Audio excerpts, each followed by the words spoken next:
आमदार व पक्ष एकच कसे काय? विधिमंडळ पक्षाचे सदस्य हे स्वतःला राजकीय पक्ष म्हणून घेऊ शकतात का? सध्या जे चालू आहे ती कॉन्स्टिट्युशनल हाराकी म्हणजे संसदीय आत्महत्या आहे, असा खरमरीत युक्तिवाद उद्धव बाळासाहेब ठाकरे पक्षाचे ज्येष्ठ वकील कपिल सिब्बल यांनी 30 जुलैच्या सुनावणीमध्ये सर्वोच्च न्यायालयासमोर केला. ही सुनावणी अर्थातच मुख्य न्यायाधीश, सर्वोच्च न्यायालयाचे मुख्य न्यायाधीश सूर्यकांत आणि त्यांच्या खंडपीठावर समोर झाली. जवळपास 20 मिनिटं हा युक्तिवाद सुरू होता आणि पुढे काय झालं याचं आपण काही प्रमाणात विवेचन करण्याचा प्रयत्न करणार आहोत. नमस्कार, मी सतीश कदम. लाईव्ह कोकण एक्सप्रेसच्या स्ट्रेट टॉक या कार्यक्रमात आपलं तुमचं स्वागत आहे. गेली 2-3 वर्ष ही केस सर्वांनाच माहीत आहे की पेंडिंग आहे, प्रलंबित आहे. चंद्रचूड जे सर्वोच्च न्यायालयाचे माजी सरन्यायाधीश निवृत्त झाल्यानंतर पुढे या प्रकरणाला फारशी गती मिळाली नाही. आणि या प्रकरणाचा जर आपण अंदाज घेतला किंवा आढावा घेतला तर तुमच्या सर्वांच्या लक्षात येईल की ही केवळ उद्धव बाळासाहेब ठाकरे शिवसेना पक्ष विरोधात शिवसेना म्हणजे एकनाथ शिंदे यांच्या पुरतच हे प्रकरण आता मर्यादित राहिलं नाहीये किंवा तेवढं सीमित राहिलं नाही किंवा महाराष्ट्रापुरतंच सीमित राहिलं नाही. या प्रकरणाची व्याप्ती, यातून अनेक गोष्टी या स्पष्ट होणार आहेत. कायद्याच्या कसोटीवर 10th शेड्यूल जे आहे, पक्षांतर बंदीचा कायदा जो थोडक्यात आपण म्हणतोय, त्याची व्याख्या पुन्हा एकदा अधोरेखित होईल, स्पष्ट केली जाईल सुप्रीम कोर्टाकडून. आणि एकूणच जे सध्या देशामधले वातावरण आहे की एखादा पक्ष फुटतो, त्यातले काही आमदार बाहेर पडतात, स्वतःचा वेगळा गट स्थापन करतात, दुसरीकडे विलीन पण होतात. ह्या सर्वाला 10th शेड्यूल कडून मंजुरी मिळते आणि ह्या सगळ्यांचा मग एक राजकीय वादंग मोठ्या प्रमाणात सुरू होतो. तर ह्या सर्वांची एक व्याख्या लवकरच स्पष्ट होईल. त्यामुळे भारतीय राजकारण म्हणजे लोकशाहीच्या राजकारणामध्ये हा जो निकाल आहे अनेक दूरगामी परिणाम करून जाणार आहे. म्हणजे हा निकाल असं आपण म्हणूया की माइलस्टोन जजमेंट ठरणार आहे. त्यामुळे परवा जी सुनावणी झाली, साधारण 20 मिनिटं कपिल सिब्बल यांनी आपला युक्तिवाद केला आणि त्यामध्ये काही बऱ्याचशा मुद्द्यांना त्यांनी हात घेतला आणि ते दावे सुद्धा एक कायद्याच्या कसोटीवर ठेवण्याचा त्यांनी प्रयत्न केला.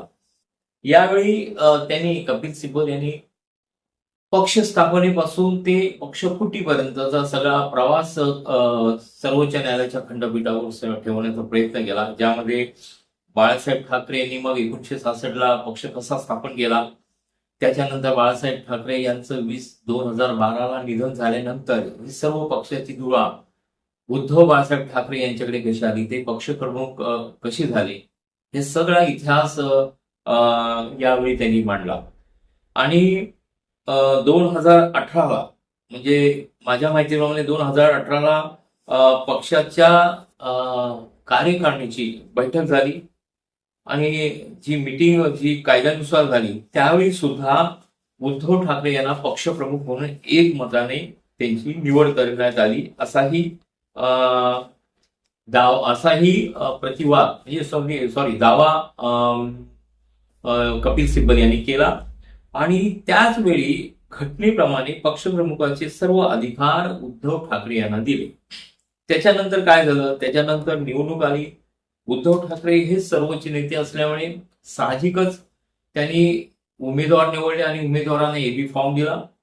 आणि याच मीटिंगमध्ये एकनाथ शिंदे यांना शिवसेना नेते म्हणून पदही उद्धव ठाकरे यांनीच दिले. त्यामुळे त्यांनाही एबी फॉर्म उद्धव ठाकरे यांनी, आणि ह्या उद्धव ठाकरे यांच्याच आदेशाने, म्हणजे एखादा पक्ष जेव्हा पक्षप्रमुख असतो, पक्षाचा प्रमुख जेव्हा एबी फॉर्म देतो, याचा अर्थ सर्व अधिकार त्याच्याकडे असतात आणि त्याच्या अधिकाराने निवडून आलेले आमदार मग बाहेर पडतात आणि पक्ष स्वतःचा आहे म्हणून सांगतात. ते कोणत्या मुद्द्यावर योग्य ठरू शकते असा सवाल कपिल सिब्बल यांनी त्यावेळी केला.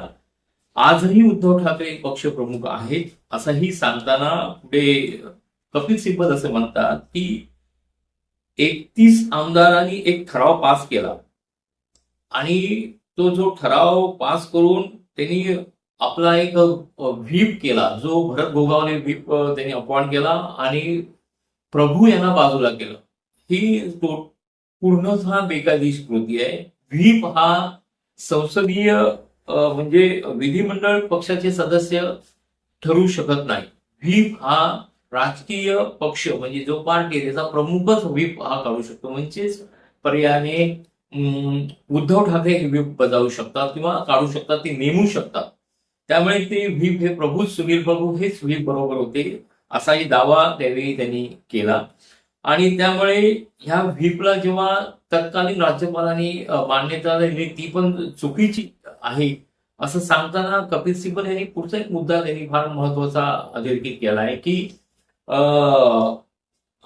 जेव्हा राज्यपाल कोश्यारी यांनी फ्लोअर टेस्ट करायचे आदेश दिले, हे आदेशच कोश्यारी देऊ शकत नाही असंही त्यांनी सर्वोच्च न्यायालयाच्या निदर्शनास आणून दिले. पुढचा मुद्दा असा आहे की जेव्हा कपिल सिब्बल हे मुद्दे सांगत असताना त्यांनी चंद्रचूड यांच्या खंडपीठासमोर जी सुनावणी झाली आणि चंद्रचूड यांनी 11 मे 2023 ला जो आर्ग्युमेंट्स मध्ये निकाल दिला त्याच्यामध्ये 2 ते 3 मुद्दे दिले, ज्याच्यामध्ये तत्कालीन राज्यपालांची फ्लोअर टेस्ट ही इलिगल म्हणजे बेकायदेशीर असल्याचं स्पष्ट केलं. दुसरा मुद्दा असा आहे की गोगावल्यांची व्हीप म्हणून जी नियुक्ती करण्यात आली होती तीही त्यावेळीच्या सर्वोच्च न्यायालयाच्या खंडपीठाने इलिगल ठरवलेलं आहे.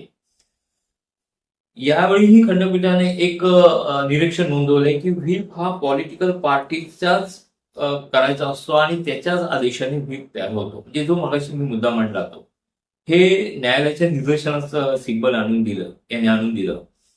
आणि सिब्बल पुढे असं म्हणतात की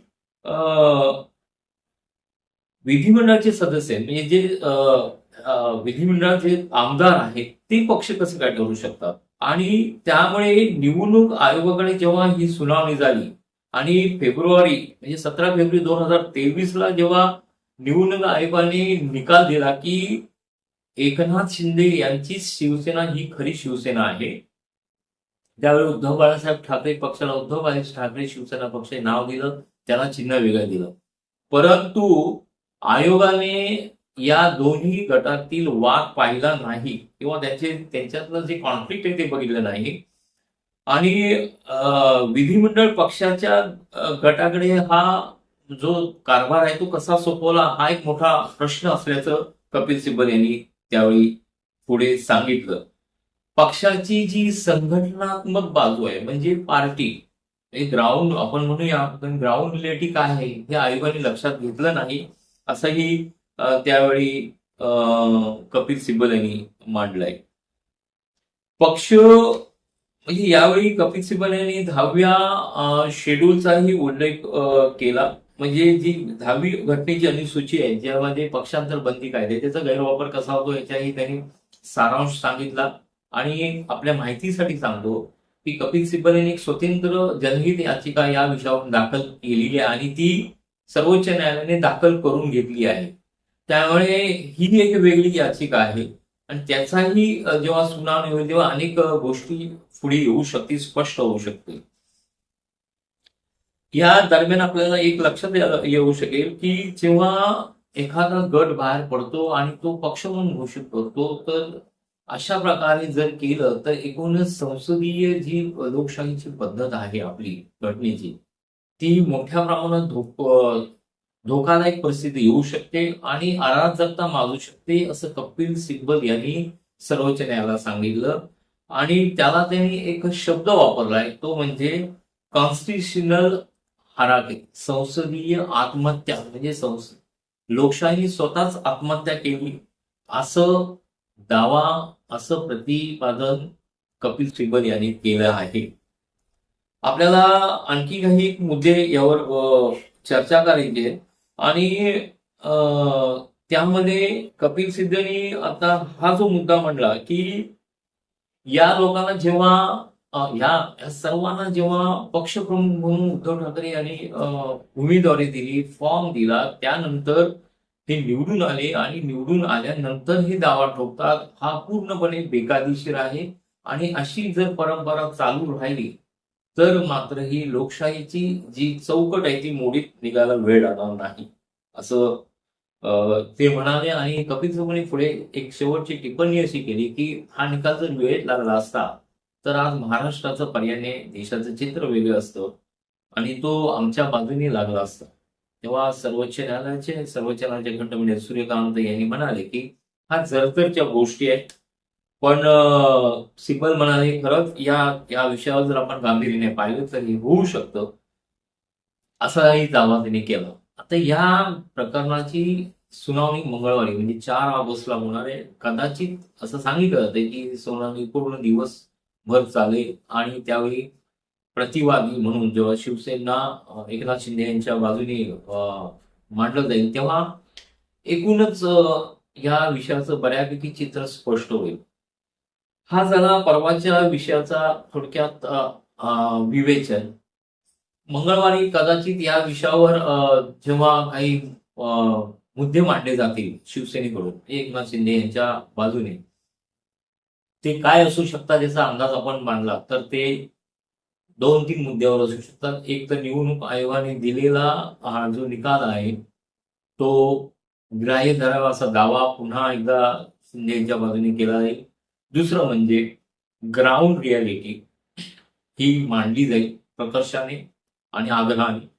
ग्राउंड रियालिटी अशा अर्थाने की परिस्थिती कशी बदललेली आहे, जे आमदार, खासदार आणि निवडून आलेली जिल्हा परिषद किंवा स्वराज्य संस्थेमधले जे सदस्य आहेत यांची संख्या पाहिली तर ते किती प्रमाणात शिवसेनेकडे आहेत म्हणजे एकनाथ शिंदे यांच्याकडून, तोही त्याची मांडणी केली जाईल अशी शक्यता आहे.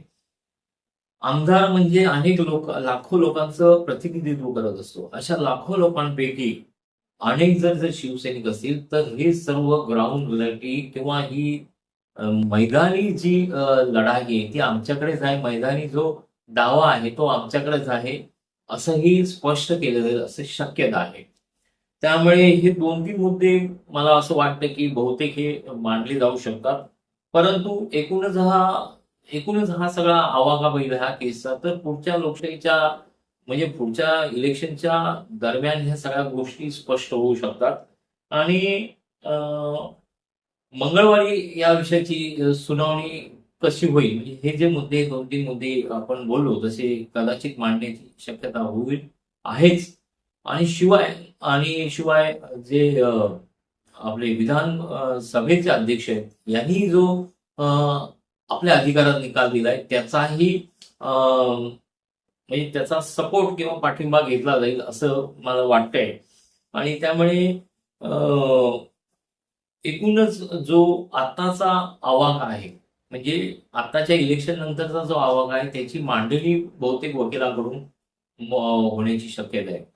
आपण यानंतर काय होईल मंगळवारी त्याच्यानंतर पुन्हा एकदा यावर दुसऱ्या भागामध्ये विवेचन करणार आहोत.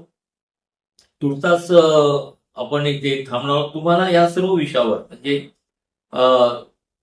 आपण जे काही 3-4 मुद्दे सिब्बलांच्या त्याच्यावरची चर्चा केली, कपिल सिब्बल यांनी मांडली, ज्याच्यामध्ये त्यांनी लोकशाहीची आत्महत्या आहे किंवा 10वी अनुसूची त्याचा कसा गैरवापर होतोय किंवा आणखी पुढे जाऊन संसदीय म्हणजे ह्याची फ्लोअर टेस्ट करणं बेकायदेशीर आहे त्यावर त्यांनी काही विवेचन केलं. राज्यपालांचा निर्णय कसा चुकला त्यावर त्यांनी सर्वोच्च न्यायालयात ते आहे.